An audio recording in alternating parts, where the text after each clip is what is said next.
Guys, Josh here.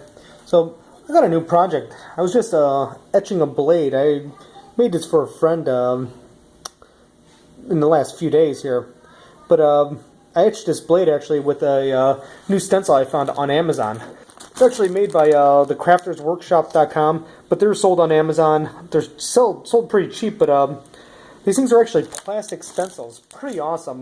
They're meant for scrapbooking, craft stuff like that, but I actually took a chance on it and thought, can I actually use it to etch a blade? And as you can see, it is very possible to etch a blade.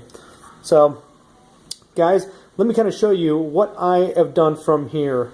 You can see my little bit of logo there, you know, whatever, got to represent, you know what I mean? So this one I actually had a little more of a elegant concept. I actually wanted to do a white pearl handle on this thing. But yeah, I was playing with this, actually threw this thing over. Kind of found a design I like the best on here. Okay. So I actually put magic marker just to mark that border. We're going to flip this thing over and do the reverse. I want my pattern to be symmetrical, same on each side. So flipping this thing over, you can actually see my, it's a little bit translucent. Now once I get this on here, I'm actually going to tape this on just so I don't lose my pattern again. I don't want to lose my position. Alright, so we're in position. Gonna get this thing a little better aligned for you guys.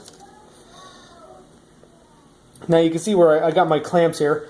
I got power running through these right now. Unfortunately, this cheap car charger that I'm using does not shut off. There's no switch on it. You have to physically unplug it.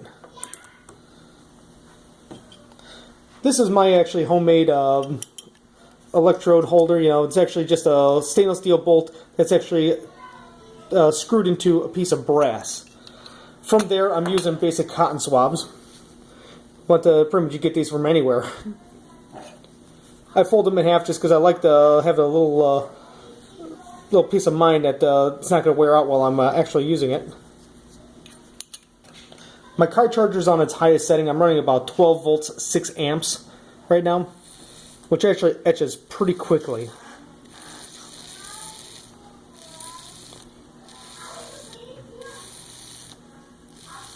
You can see the immediate blackening of the blade.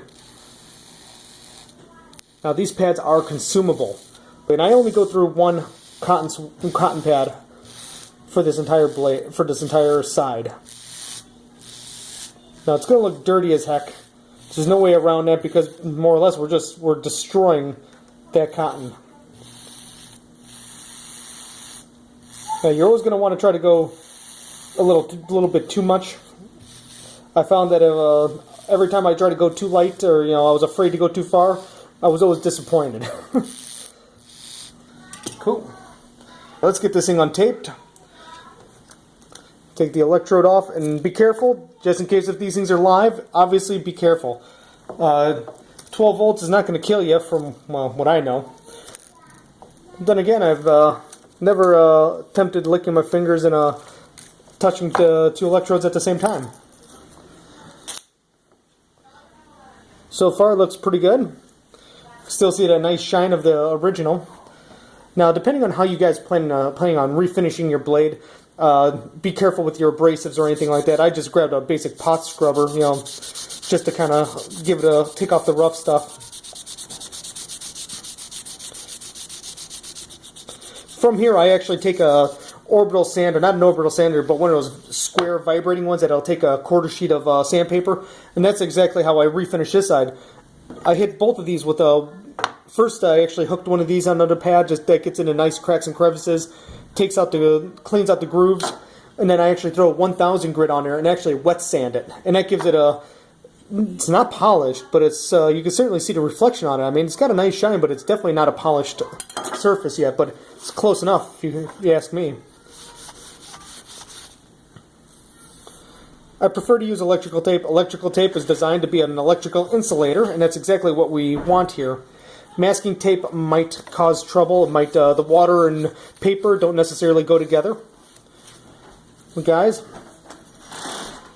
obviously you can see what's capable with just a basic plastic stencil. Thank you very much for watching. If you liked the video, give me a thumbs up. I appreciate you guys watching. I really do appreciate you guys subscribing. So thank you very much for subscribing, guys. Later.